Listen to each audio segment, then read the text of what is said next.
ഗൗരി രുദ്രാക്ഷം ഭാഗം 9. രചന അവതരണം കാവ്യവിമൽ. ബാംഗ്ലൂരിലേക്കുള്ള ബസ് പതിയെ യാത്ര തുടർന്നു. ജനലരികിലെ സീറ്റിൽ ഗൗരി പുറത്തേക്ക് നോക്കിയിരുന്നു. യാത്രയുടെ ക്ഷീണം കാരണം ഇടയ്ക്കിടെ അവളുടെ കണ്ണുകൾ അടഞ്ഞു പോകുന്നുണ്ടായിരുന്നു. കുറച്ച് സീറ്റുകൾക്ക് പിന്നിലായി രുദ്രനും തൻ്റെ തിരക്കുകളെക്കുറിച്ച് ആലോചിച്ചു കൊണ്ടിരിക്കുകയായിരുന്നു.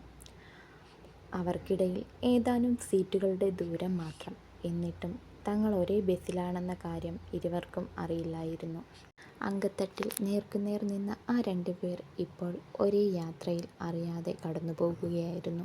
ബാംഗ്ലൂർ ഗൗരിക്കെന്നും സ്വന്തമായൊരു ലോകമായിരുന്നു. ആ നഗരം. കാളിമനയിലെ ചട്ടങ്ങളും വിശ്വാസങ്ങളും വിട്ട് ഇവിടെ അവൾ മറ്റൊരു ഗൗരിയായിരുന്നു.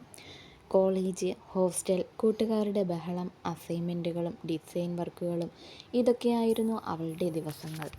രാവിലെ ക്ലാസ്സിലേക്ക് ഓടുന്ന ഗൗരിയും രാത്രി വൈകുവോളം തൻ്റെ ഡിസൈനുകൾക്ക് പിന്നാലെ ഇരിക്കുന്ന ഗൗരിയും കാളിമനയിലെ ഗൗരിയിൽ നിന്ന് തികച്ചും വ്യത്യസ്തയായിരുന്നു. അവിടെ അവൾക്ക് സ്വന്തം സ്വപ്നങ്ങളുണ്ടായിരുന്നു, സ്വന്തം തീരുമാനങ്ങളുണ്ടായിരുന്നു, സ്വന്തം ലോകമുണ്ടായിരുന്നു. പക്ഷേ ആ ലോകത്തും അവൾക്ക് പിന്നാലെ വരാനിരുന്ന ചില നിഴലുകളെക്കുറിച്ച് അവൾ അറിഞ്ഞിരുന്നില്ല. അങ്ങനെ ബാംഗ്ലൂരിലെ തിരക്കുകളിൽ ഗൗരിയും അലിഞ്ഞു ചേർന്നു. കോളേജും ഹോസ്റ്റലും ഡിസൈൻ വർക്കുകളുമായി ദിവസങ്ങൾ ഒന്നിനു പിറകെ ഒന്നായി കടന്നുപോയി. 2 ആഴ്ചകൾക്ക് ശേഷം, അന്ന് അവധി ദിവസമായതുകൊണ്ട് തന്നെ ഗൗരി നല്ല ഉറക്കത്തിലാണ്. ഗൗരി, എഴുന്നേൽക്കുന്നില്ലേ? കൂട്ടുകാരി വന്ന് അവളെ ഒന്നുലച്ചുകൊണ്ട് തട്ടി വിളിക്കുകയാണ്. എൻ്റെ ദൈവമേ, എന്തുറക്കമാ ഇവൾക്ക്!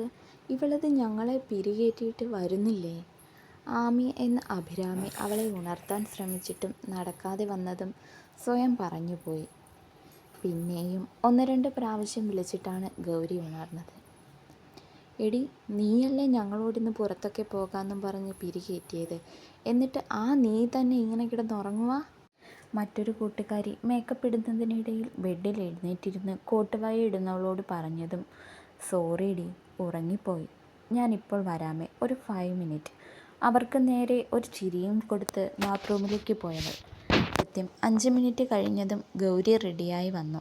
അവളെ കണ്ടതും കൂട്ടുകാരികളൊക്കെ കൂടി പോകാനായി തയ്യാറായി. എന്നാൽ നമുക്ക് ഇറങ്ങിയാലോ? ഗൗരി തൻ്റെ ബാഗിലേക്ക് ഫോൺ തിരികെ വെച്ച് ചോദിച്ചതും 4 പേരും പുറത്തേക്കിറങ്ങി. ഒപ്പം ഗൗരിയും. അവർ 5 പേരാണ് കൂട്ടുകാർ. പല പല സ്ഥലത്ത് നിന്നും വന്നവർ. ഇപ്പോൾ അത്രയ്ക്ക് അടുത്ത സുഹൃത്തുക്കളാണ്. ടാക്സി ബുക്ക് ചെയ്തിരുന്നത് കൊണ്ട് പറഞ്ഞ സമയത്ത് തന്നെ വണ്ടി വന്നു. അവർ നേരെ മാളിലേക്കാണ് പോയത്. ഇതേ സമയം രുദ്രൻ താൻ വന്ന കാര്യങ്ങളൊക്കെ ഭംഗിയായി നടന്നതിൻ്റെ സന്തോഷത്തിലായിരുന്നു. തിരികെ ചന്ദ്രഗിരിയിലേക്ക് മടങ്ങും മുൻപ് ചെറിയൊരു ഷോപ്പിങ്ങിനായി ഇറങ്ങിയതാണ് അവനും. മാളിലേക്ക് കയറും വഴിയാണ് തലേ ദിവസം മീറ്റിങ്ങിന് വന്നവരെ കണ്ടത്. രുദ്രൻ, താനിവിടെ? ഒരു ചെറുപ്പക്കാരൻ തിരക്കിയതും, നാട്ടിലേക്ക് പോകും മുമ്പായി ജസ്റ്റ് ഒരു ഷോപ്പിംഗ് ഫേവറും അങ്ങനെ ഇറങ്ങിയതാണോ? ചിരിയോടെ തിരികെ ചോദിക്കുമ്പോൾ അതേന്ന് തലയനക്കി ആ ചെറുപ്പക്കാരൻ. എങ്കിൽ വാടോ, നമുക്കൊരു കോഫി കുടിക്കാം. സേവ്യർ രുദ്രനെ ക്ഷണിച്ചതും സമ്മതത്തോടെ രുദ്രനും ഒന്ന് ചിരിച്ചു. ബിസിനസ്സുമായി ബന്ധപ്പെട്ട കാര്യങ്ങൾ സംസാരിച്ചവർ കോഫി ഷോപ്പിലേക്ക് നടന്നു. ആ നേരം കൂട്ടുകാരികളുടെ ഒപ്പം ചിരിച്ചു തകർത്ത് ഗൗരിയും അവിടേക്ക് തന്നെയാണ് ചെല്ലുന്നത്. എടി, ആദ്യം കോഫി കുടിച്ചിട്ട് ബാക്കി കറങ്ങാം, ആമി പറഞ്ഞപ്പോൾ അത് മതി. ഗൗരിയും ചിരിച്ചു. എല്ലാവരും കോഫി ഷോപ്പിലേക്ക് നടന്നു. ഷോപ്പിലേക്ക് കയറിയ ഗൗരി കൂട്ടുകാരോട് എന്തോ പറഞ്ഞ് ചിരിക്കുകയായിരുന്നു. അപ്പോഴാണ് അവിടേക്ക് വന്ന രുദ്രൻ്റെ കണ്ണുകൾ അപ്രതീക്ഷിതമായി അവളുടെ മേൽ പതിഞ്ഞത്. ഒരു നിമിഷം അവൻ്റെ ചുവടുകൾ നിന്നു. ആ മുഖം എവിടെയോ കണ്ടിട്ടുണ്ട്, പക്ഷെ എവിടെ? ഗൗരി അപ്പോഴേക്കും അവനെ കണ്ടിരുന്നു. അവളുടെ കണ്ണുകൾ ഒരു നിമിഷം മാത്രം അവനിൽ തങ്ങി നിന്നു. രുദ്രൻ, അങ്കത്തട്ടിൽ നേർക്കുനേർ നിന്നവൻ. അവൾക്കവനെ തിരിച്ചറിയാൻ ഒരു നിമിഷം പോലും വേണ്ടി വന്നില്ല. പക്ഷേ മുഖത്ത് അതിൻ്റെ ഒരു സൂചന പോലും വരുത്താതെ, ഒന്നും സംഭവിക്കാത്തതുപോലെ കൂട്ടുകാരിയോട് എന്തോ പറഞ്ഞ് ചിരിച്ചുകൊണ്ട് ഗൗരി മുന്നോട്ട് നടന്നു.